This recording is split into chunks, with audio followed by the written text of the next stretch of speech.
Okay, in this video we're going to be looking at frequency distributions. What we're going to be looking at is some of the parts of a frequency distribution and how to construct a frequency distribution from a set of data. And also we'll look at things that are related to a normal distribution.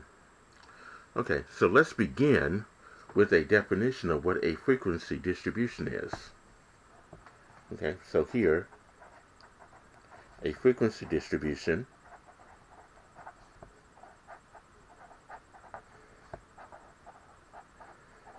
or sometimes we can call it a frequency table.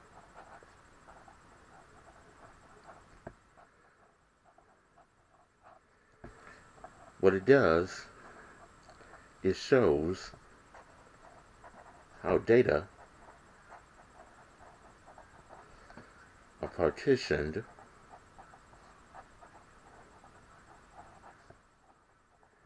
among several categories.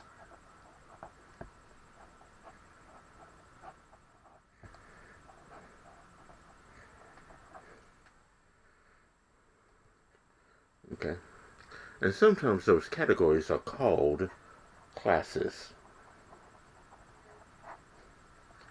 Okay, and in this case we can list the categories or classes along with the number or frequency of data in each of them. Let me give you an illustration of what a frequency distribution would look like first. Okay, let's say we had IQ scores, and then the other column would be the frequency.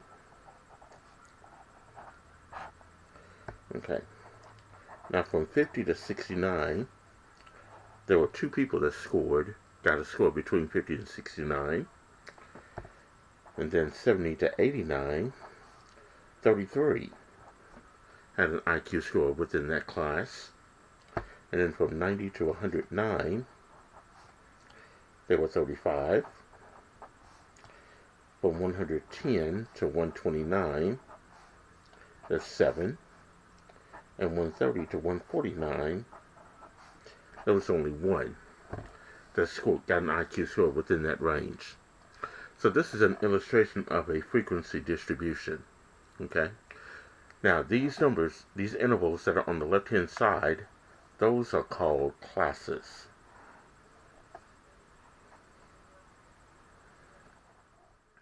And these numbers on the right-hand side in this column, those are the frequency. That's the number of people that have a score within each individual class. Okay, now let's look at some parts of this frequency distribution. In this case here, we do have what they call a lower class limit.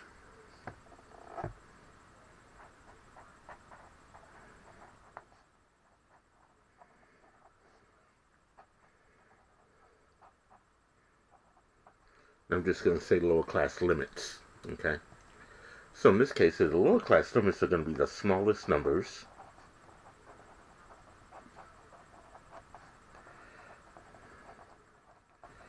that can belong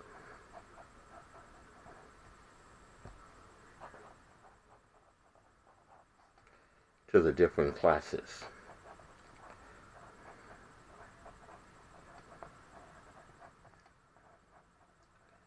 Now in this case here, now if we go back to this frequency distribution that I just wrote, the 50, the 79, the 50 to 70, the 90, the 110, and the 130, those are your lower class limits. Those are the smallest numbers that can belong to each individual class.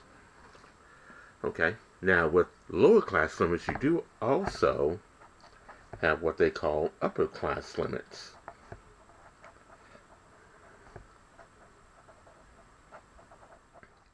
And those upper class limits are going to be the largest numbers.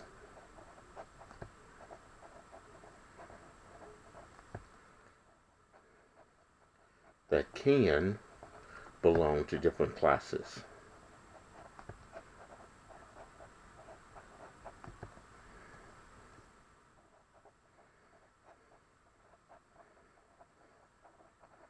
Okay. So in this case, going back to our frequency distribution here, the 69, 89, 109, 129, and 149, those are your upper class limits. Okay? Those are the largest numbers that belong to those individual classes. Okay? Okay, and the next thing you need to be familiar with is the class boundaries.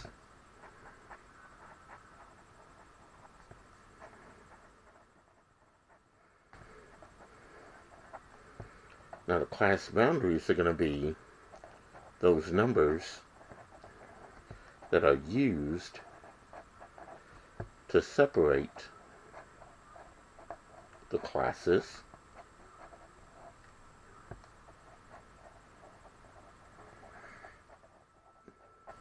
but it will not have gaps that are separated by the classes.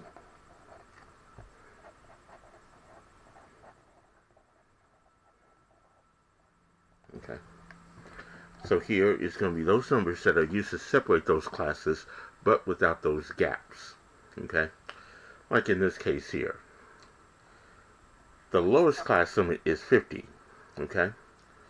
So here, we need a number that's a little bit less than 50. And in this case, we're going to use 49.5. So here the smallest lower class limit will be 49.5.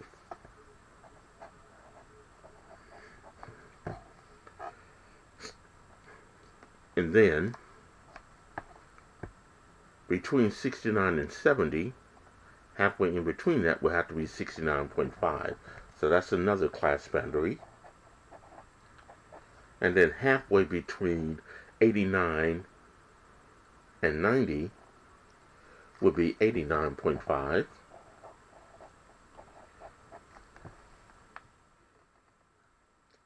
And then halfway between 109 and 110 will be 109.5. And then halfway between 129 and 130 will be 139.5.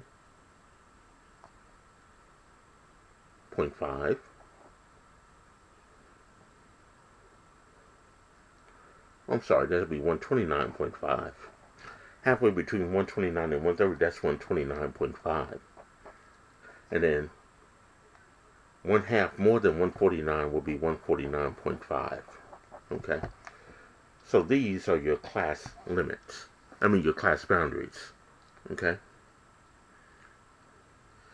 Alright, so those are your class boundaries here in this case.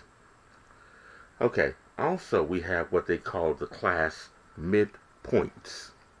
Okay, so let me do this on another sheet.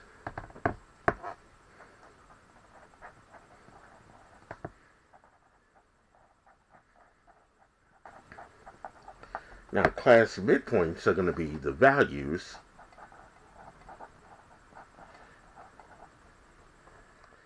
in the middle of the classes.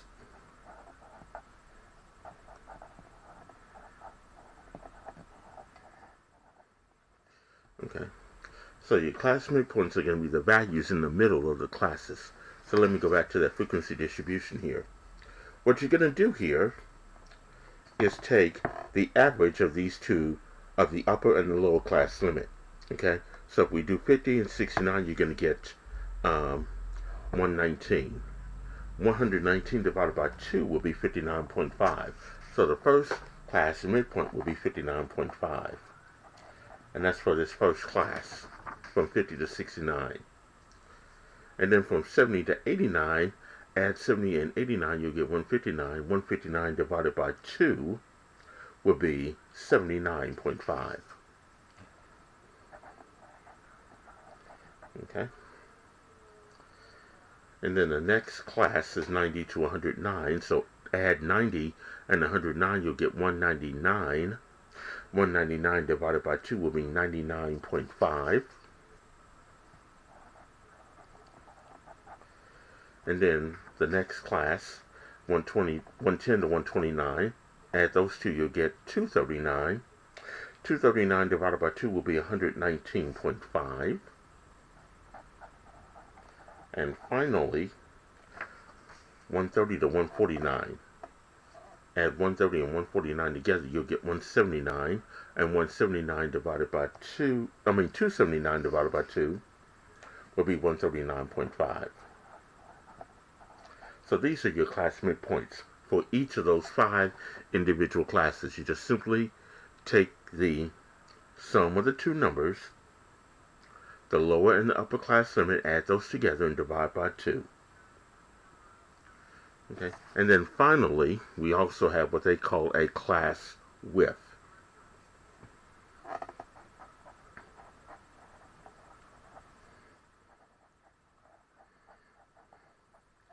And the class width is always going to be the difference between two consecutive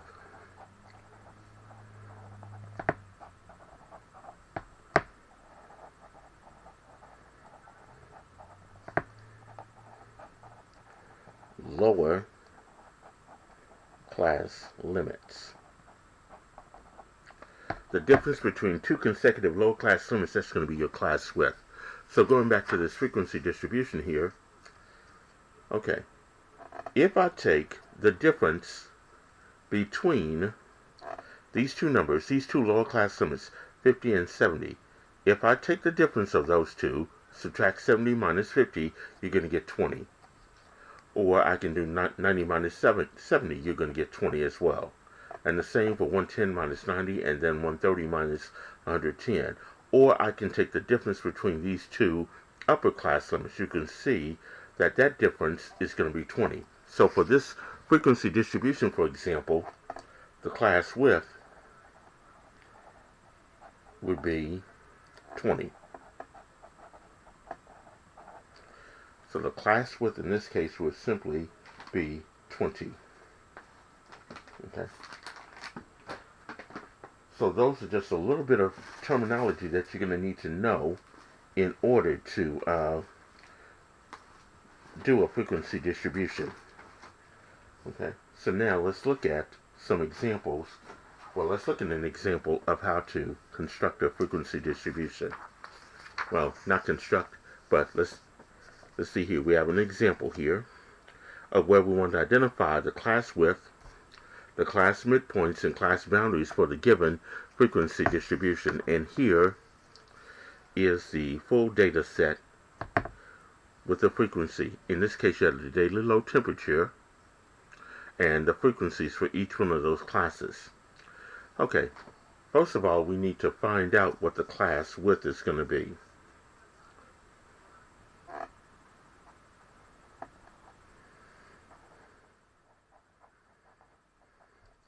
Now, the class width, if you recall, is the difference between any two consecutive lower class limits. So, if I do 40 and 43, subtract 40 from 43, you're going to get 3. Or I can do 42 from 45, and you'll also get 3. That's the difference between any two upper class limits as well. So, in this case here, that class width is going to be 3. Okay, now, the next thing we want to find is the class midpoints.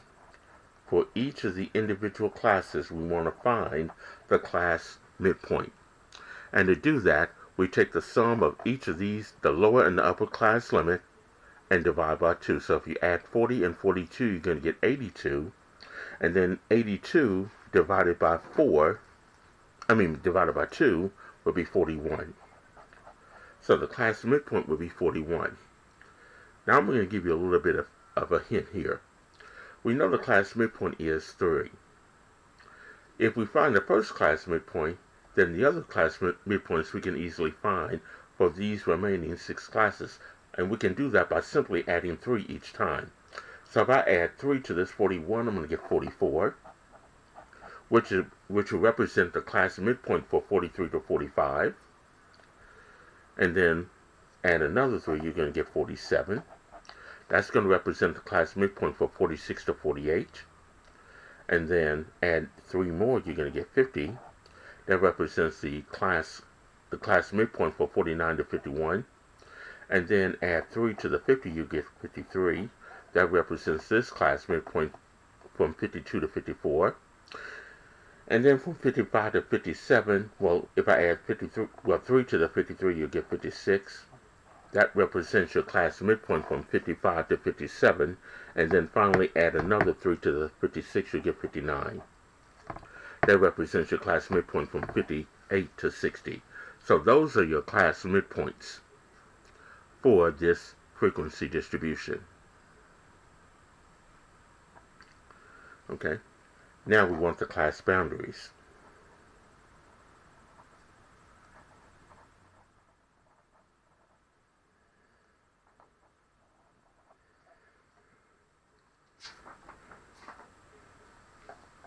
All right, for the class boundaries here, 1/2 less than 40 is going to be 39.5. Now keep in mind, your class boundaries represent the numbers that are used to separate your classes, but without gaps. Okay, so here, the first class boundary will be 39.5. That's 1/2 less than 40. Now, again, your class width is 3, so again, you can add 3 each time. So the next class boundary after 39.5 will be 42.5. Add another 3, your next one will be 45.5. Add 3 more, you're going to get 48.5. Add 3 more, you're going to get 51.5. Add 3 more, you get 54.5. Add another 3, you'll get 57.5. And the last one, add 3, you'll get 60.5. Because the highest upper class limit is 60. Okay.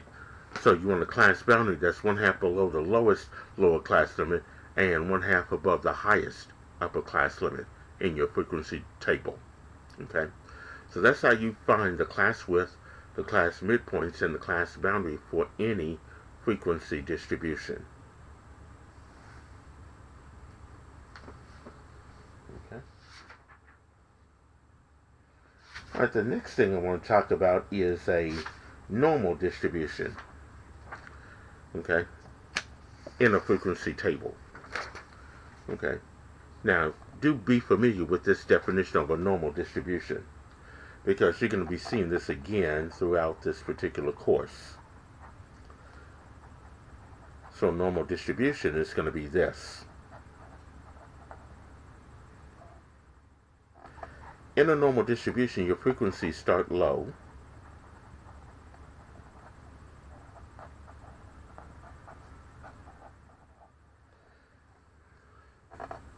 Then increase to 1 or 2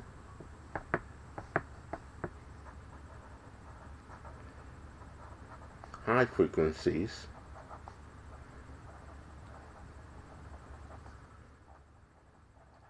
and then decrease to a low frequency.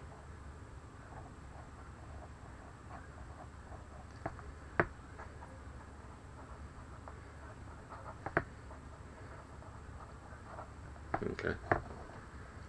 So frequencies start low, and then they increase to 1 or 2 high frequencies, and then they decrease to a low frequency. Okay. And then second, the distribution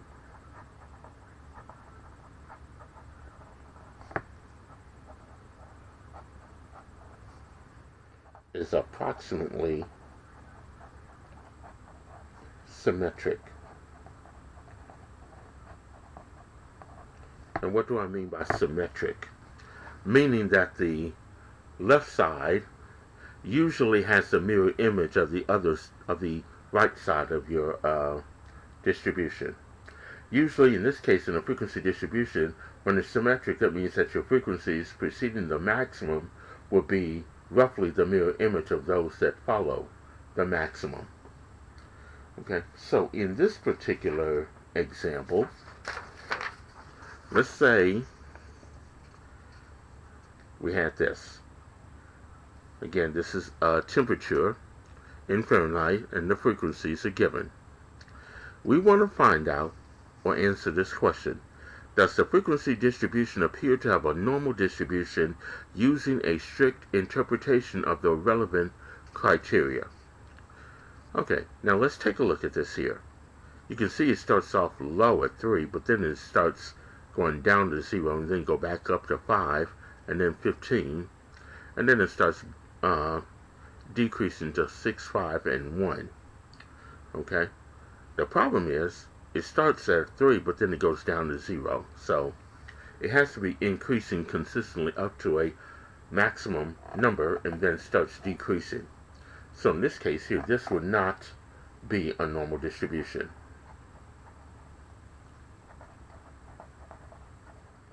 Okay.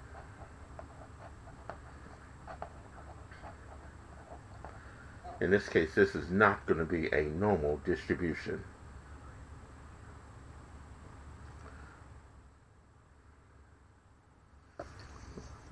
Okay.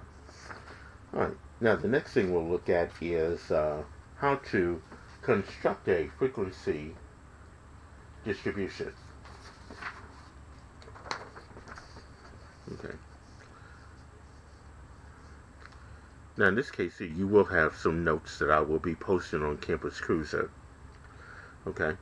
And this is just a simple procedure that we can use to find or to construct a normal distribution.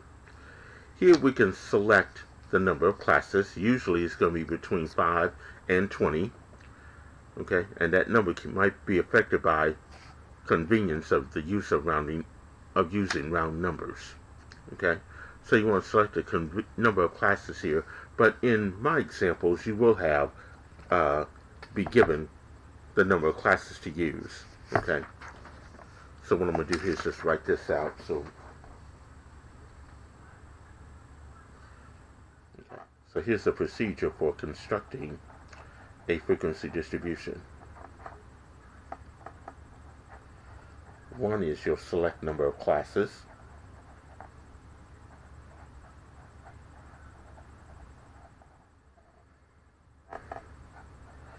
And usually it'll be between 5 and 20. And then number 2, find the class width. And to calculate the class width, this is going to be the formula that you'll use. Okay, we'll take the highest data value minus the lowest data value. So in this case, the highest minus the lowest, and it's going to be divided by the number of classes. Now, as I stated in the examples that you'll use, you'll be given a number of classes that you're going to use in your frequency distribution. Okay? Okay. Now, in this case here, you'll round. If it's a decimal, you're going to round to the next highest number. So in this case, you'll round up to the next highest number.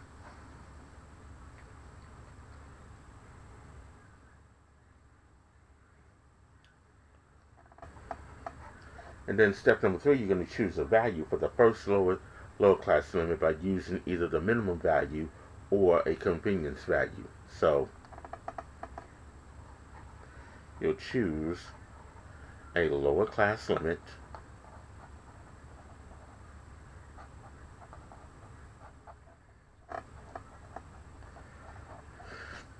preferably using the minimum value.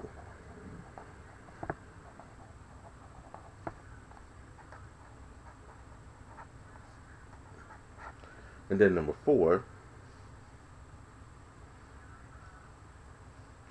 you'll use your first lower class limit and the class width to list your lower class limits. So here you'll list other lower class limits.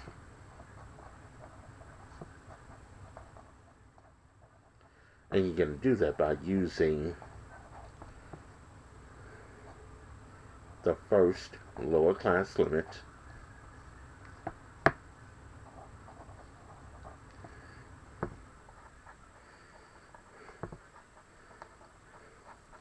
and the class width that you found in number 2.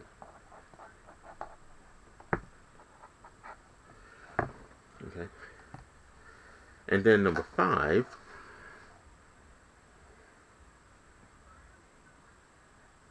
you'll list the lower class limits in the vertical column and then determine and enter the upper class limits. Okay, so we'll list the lower class limits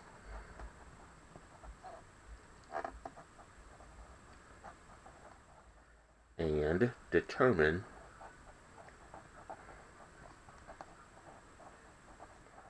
and enter your upper class limits.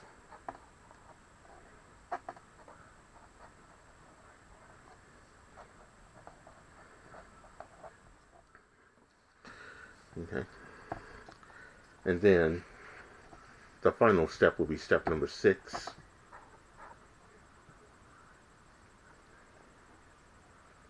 Okay. You'll count all data values that fall in each individual class. Okay. And those counts will represent your frequency. Okay. Now I realize this is hard to put on this particular camera with the limited space that I have, but those are your 6 steps that you'll use to construct a frequency distribution. And also I will be posting this on Campus Cruiser for you to refer to. Okay, so in this case here, if we look at example E5 and E6, okay, and I also have example handouts on Cruiser as well for you to refer to.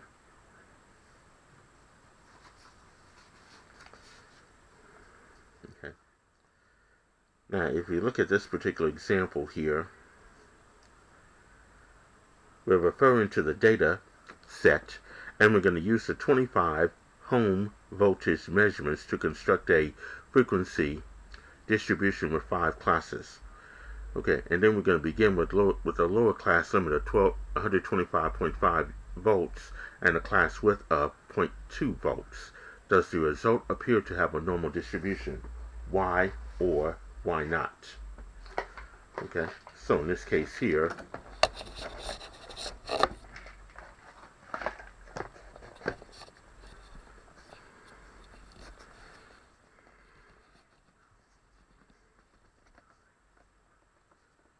now here we can see that we're already given a lower class limit of 125.5 that we can use, and a class width of 0.2 volts. And we're given that we're going to use a distribution with 5 classes. So in this case here,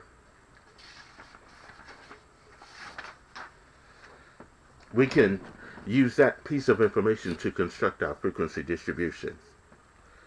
Okay, so in this case, the first column will be the voltage, and that's going to be in volts. And then the next column will be your frequency.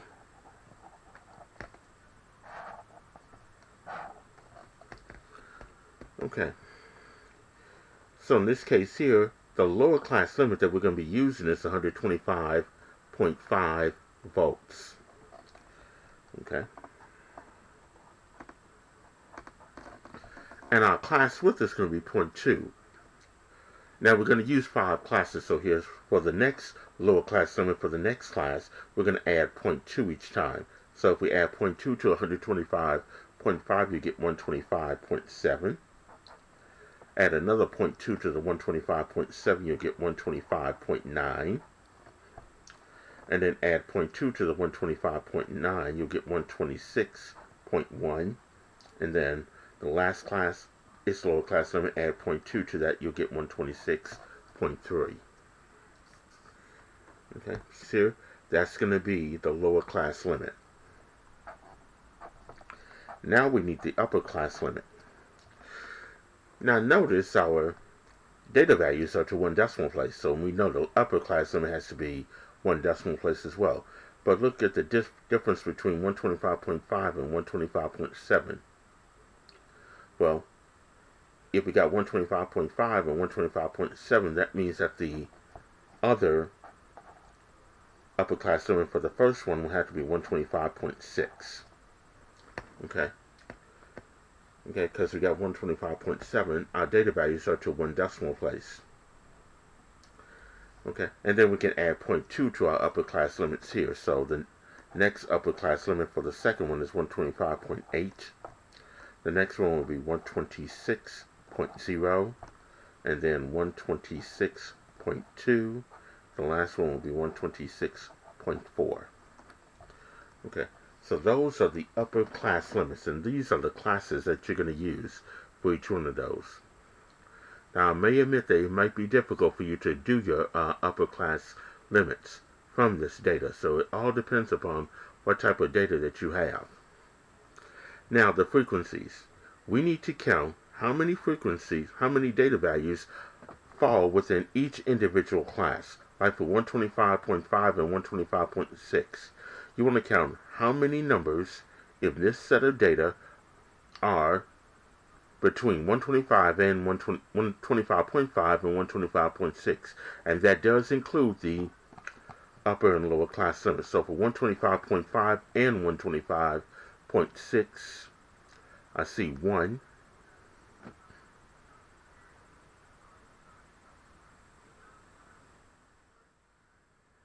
and 2. Okay, so that frequency for this first class would be 2. And then for 125.7 and 125.8, let's see, in this case here there's 1,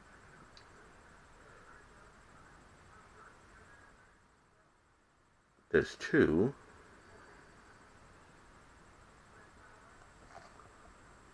there's 3, 4, 5. So for 125.7 to 125.8, that frequency is 5. And then for 125.9 and 126, there's 1, 2, 3, 4, 5, 6, 7, 8, 9, 10, 11. So for 125.9 to 126, you have 11 data values within that class.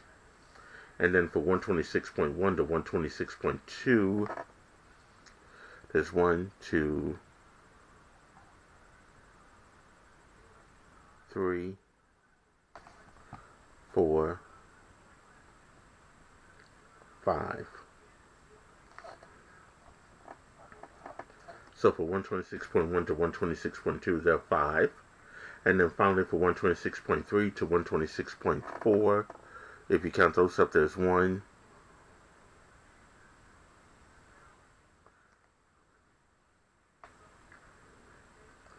2. And that's all there is to it. Okay. So in this case here, this is your frequency distribution for the number of, for the voltage in 25 homes. And also, if you count up your frequencies, the sum should equal to 25. If it doesn't, then that means that you missed a data value or miscounted a data value. So in this case, this is 7, 18, 23, 25. So we do have all 25 data values that are given to us. Now, in this case, does the result of this frequency distribution appear to have a normal distribution? Now, let's take a look at it. Starts low at 2, increases to 5, maxes out at 11, and then decreases to 5, and then goes back down to 2. So in this case here, this is an illustration of a frequency distribution that does have a normal distribution. So here we can say, yes, that this frequency distribution does appear to have a normal distribution.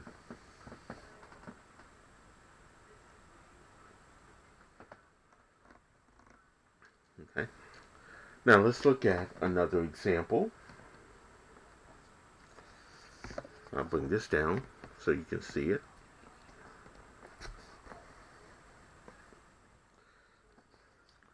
Let me read the directions first and then I'll show you the data. The data represents the body mass index values for 20 females.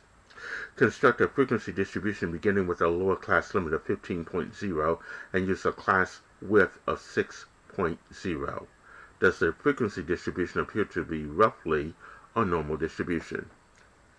And these are the data values that you're going to be dealing with on the right hand side.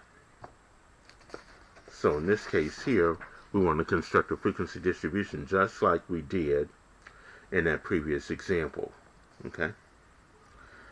So in this case here, our column is going to be the body mass index.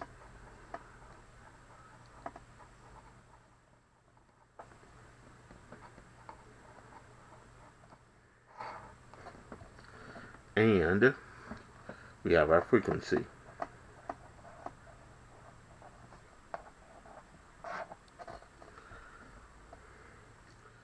So in this case here, the lower class limit, we're starting with 15.0. The class width is 6. That's given to us in that in those directions here. So in this case here, we're going to first find each lower class limit. So add 6 to the 15.0, you're going to get 21.0.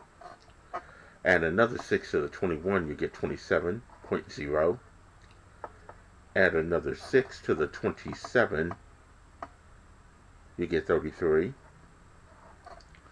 And then add 6 more to the 33, you get 39.0. Okay? Now, I didn't tell you the number of classes that you're going to have to use. Okay?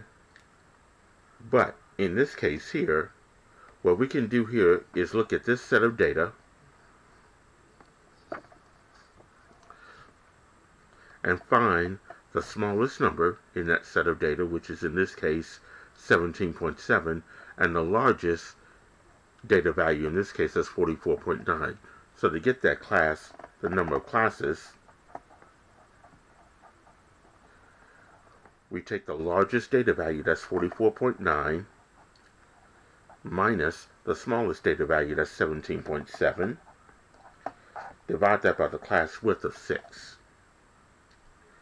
Well, 44.9 minus 17.7 would give me 27.2, 27.2 divided by 6 would give me approximately 4.83. Repeating. But we want to round up to the next whole number. So in this case here, we're going to be using 5 classes. So 4.83 rounded up to the next whole number will be 5 classes. So in this case here, you can see that I have 5 classes in this set of data that I'm going to be using.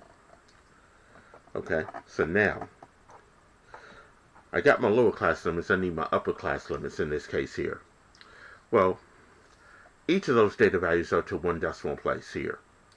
So, if this is 21.0, then 1/10 less than that will have to be 20.9.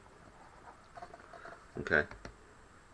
Because we're doing 15.0 and then 15.1, 15.2 all the way up to 20.9. Because 21 can't be in this first class right here. Now since the class width is 6, I can add 6 to my upper class limits to get the remaining upper class limits. So for this second one, it's going to be 26.9.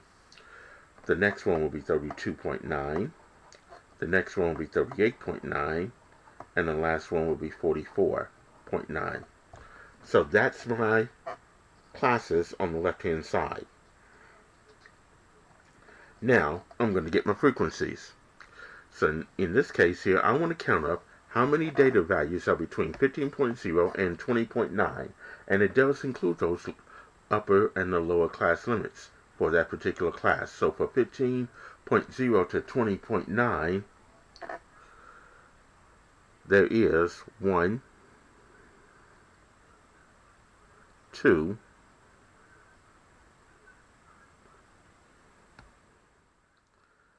and actually 3. 17.7, 19.2, and 18.3. So only 3 data values there that fall within that first class. Now the second class is 21.0 to 26.9. Let's count up how many data values are in between those classes. So in this case here, that's going to be, there's 1, there's 2, there's 3, 4, 5, 6, 7, 8, 9. So for 21.0 to 26.9, that frequency is 9. And then for 27.0 to 32.9, in this case here, between 27 and 32.9 inclusive, there's 1 data value here, there's 2 here,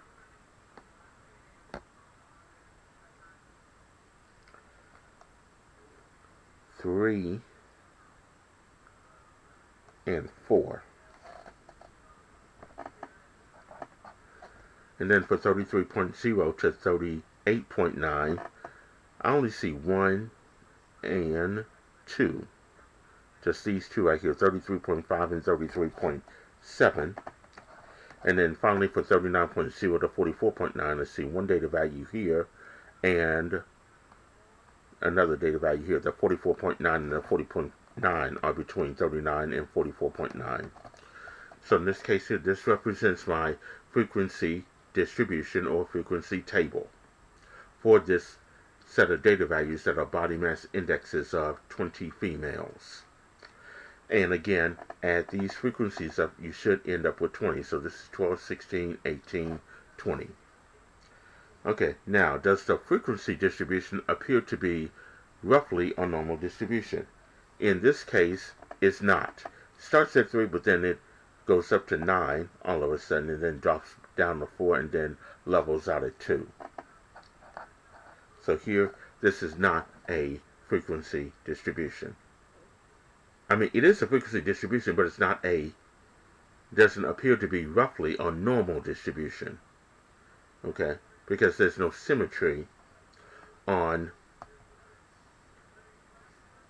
the lowest, on the left side of the highest data values here and here. There's no symmetry, as in that other example that we looked at.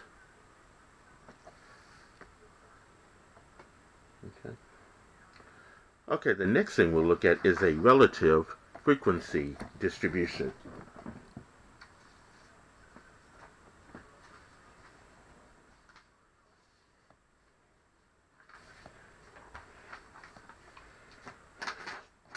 Okay, here we go.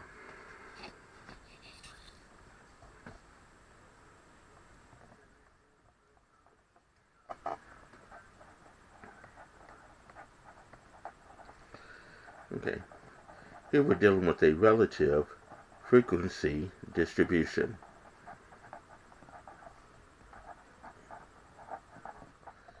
Okay, this right here is a variation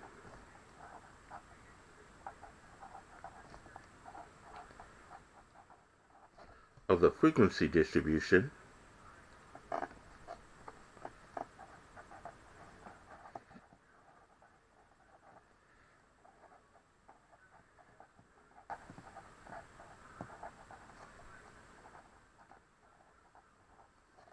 where each class frequency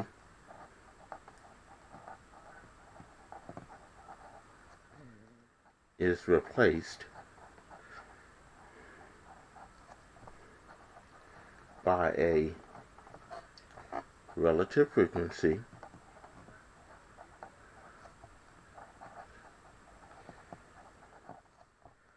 or a percentage. Okay. A relative frequency distribution is a variation of the frequency distribution where each class frequency is replaced by either a relative frequency, which is usually a proportion, or a percentage. Okay. Now, here's an example of a relative frequency distribution here. In this case, with the IQ scores, here for 50 to 59, that frequency is 2. If you take 2 and divide that by the total number of frequencies, and in this case here, it was, let's see, 68, 70, 78. So 2 divided by 78 and multiply by 100 will give you 2.6%. And then for 70 to 89, do 33 divided by 78, multiply by 100, you'll get 42.3%. Okay? And then the same for 35, which would be 44.9%.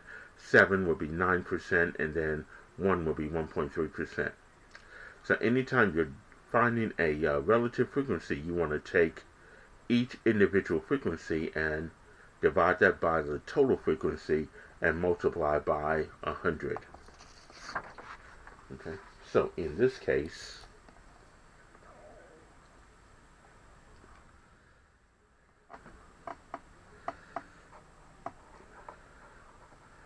the percentage for a class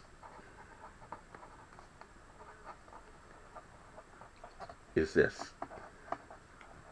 That's the frequency divided by the total frequencies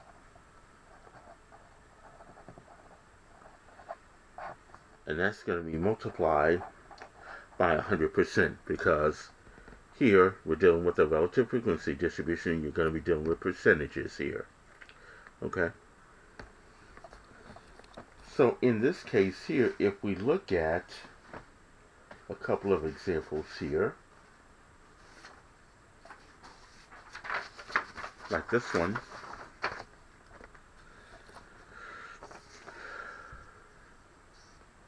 Okay, and I'll read the directions first. You want to construct one table that includes relative frequencies based on the frequency distribution shown below. Then compare the amounts of tar in non-filtered and filtered cigarettes. Do the cigarette filters appear to be effective? A hint is the filters reduce the amount of tar ingested by the smoker. So here is that table for non-filtered cigarettes and for filtered cigarettes and their frequencies that are given to you. So in this case here,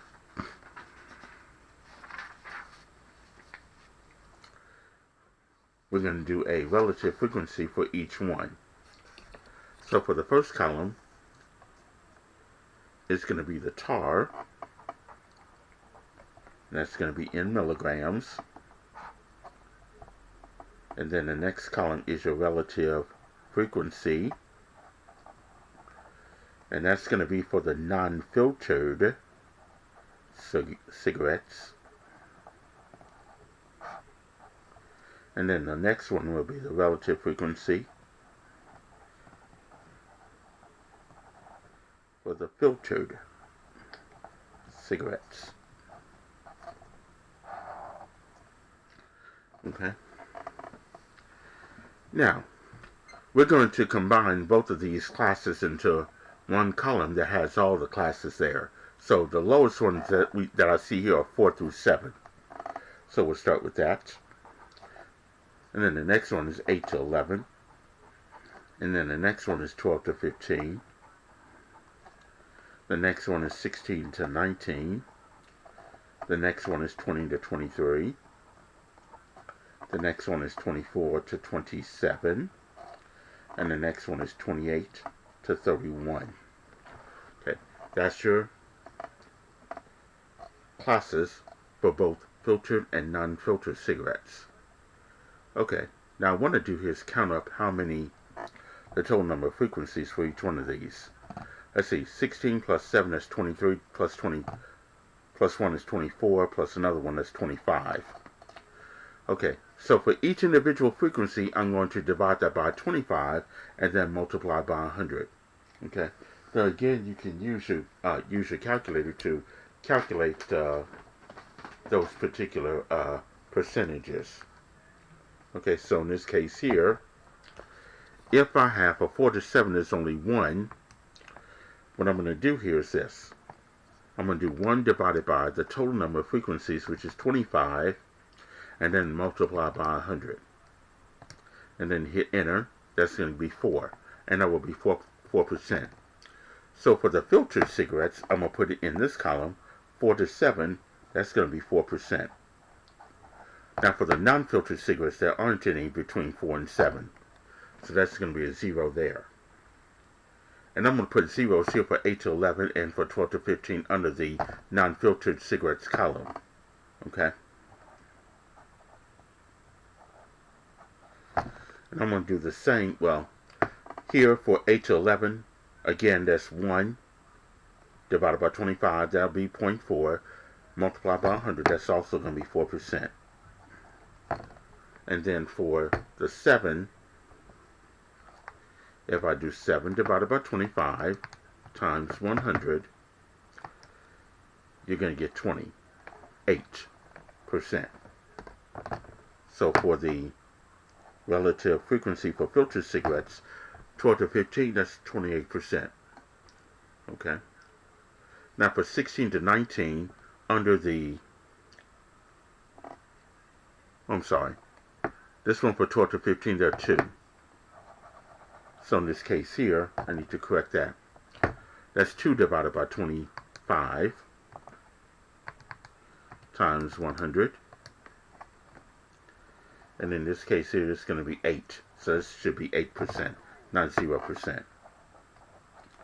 And by the way, if you add all these, they have 25 as well. 15 and then 21, 25. Okay. 16 to 19 for the relative frequency for the non-filtered ones, that's 0, so that's going to be 0%.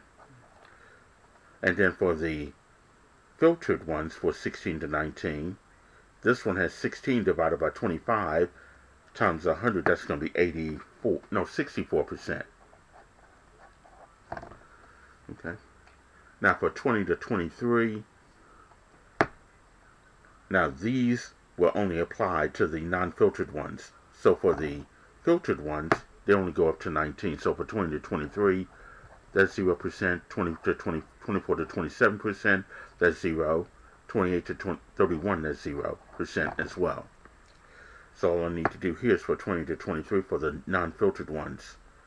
That's what 13 divided by 25, that's going to give me 0.52. And then multiply that by 100, that'll be 52%. And then 24 to 27, that's 6 divided by 25, that's going to give me 0.24 divided by, multiplied by 100, that's 24%. And then for the 28 to 31, that's 4 divided by 25, that'll be 0.16 multiplied by 100, that'll be 16%. Okay, so this represents your relative frequency distribution for the non-filtered and the filtered cigarettes. Now the question is, do the filtered cigarettes appear to be effective? That's this column right here. Well, the highest tar in filtered cigarettes is 19, and 64% of them are between 16 and 19 milligrams of tar in filtered cigarettes. Okay, so it does, in this case, appear to be effective. Okay, because in this case here, the highest is that it'll be for the filtered ones will be 19. Okay.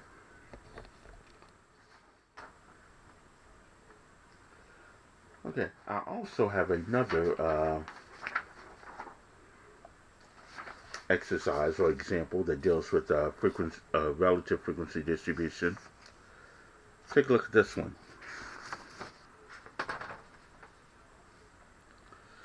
Here you're going to be using the given qualitative data, which is categorical data, by the way, to construct the relative frequency distribution. The 2,201 people aboard a ship that sank included 393 male survivors, 1,437 males who died, 252 females survivors, and 119 females who died. And you want to construct a relative frequency distribution for this set of data. Okay, so here, the left side of the column of the relative frequency would be your category, and then you have your relative frequency.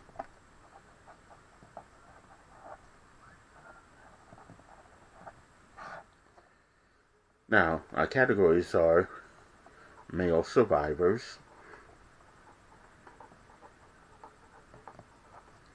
and then males who died,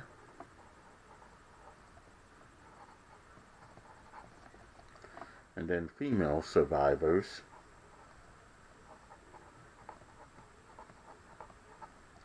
and then females who died.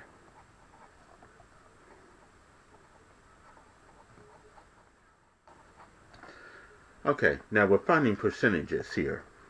Now the male survivors, there are 393 male survivors. So to find out what that relative frequency is, you're going to take 393 and divide that by the total number that was on that ship, which is 2,201, and multiply by 100. And let's round this off to one decimal place. So in this case here, 17.855 will be 17.9%. So the relative frequency for the male survivors will be 17.9%.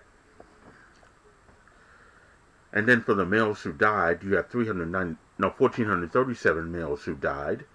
So that would be 1,437 divided by the 2,201 times 100, which would be 65.28 or 65.3 if we were to round to one decimal place.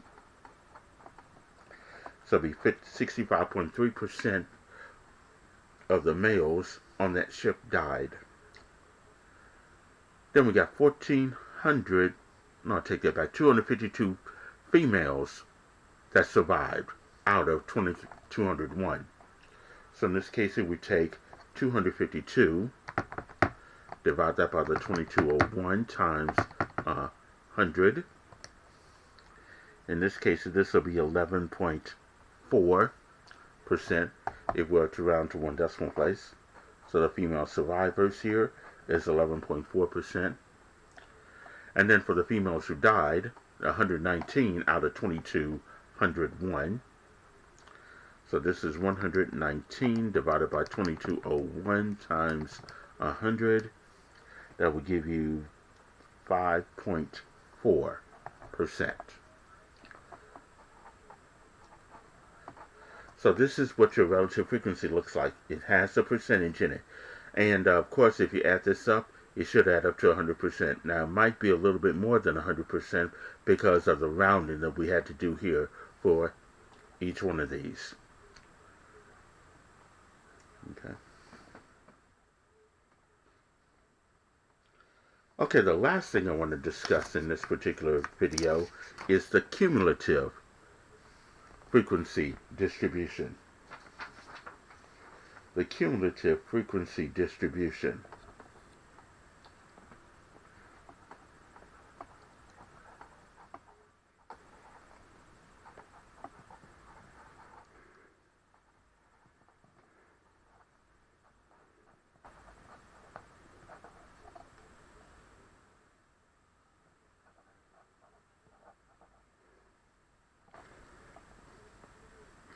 In a cumulative frequency distribution is this. This is where the frequency is, in each class,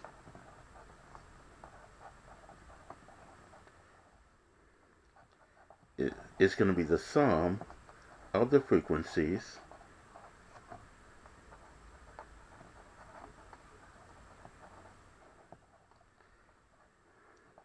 for that class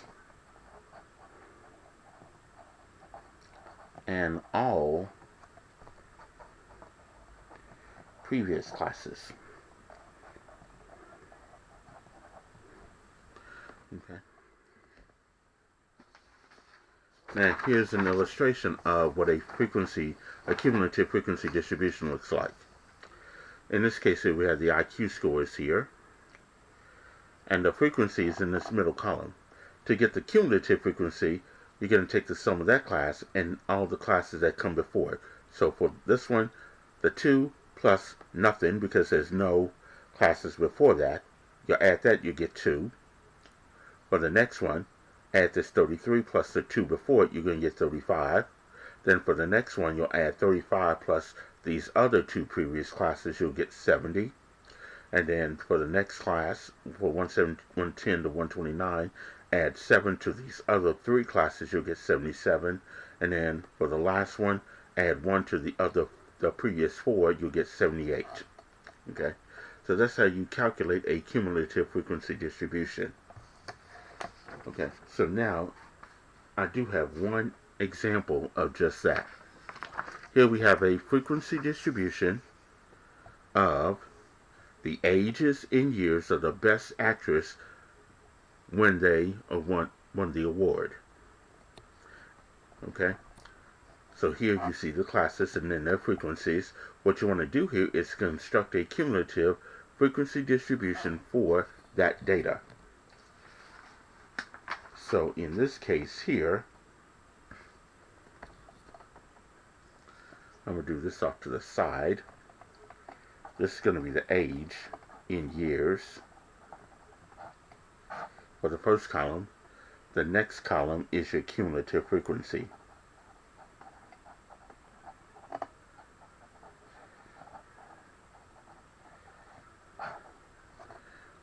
Now the way I'm going to label these classes here, for 20 to 29, that's a class that's less than 30.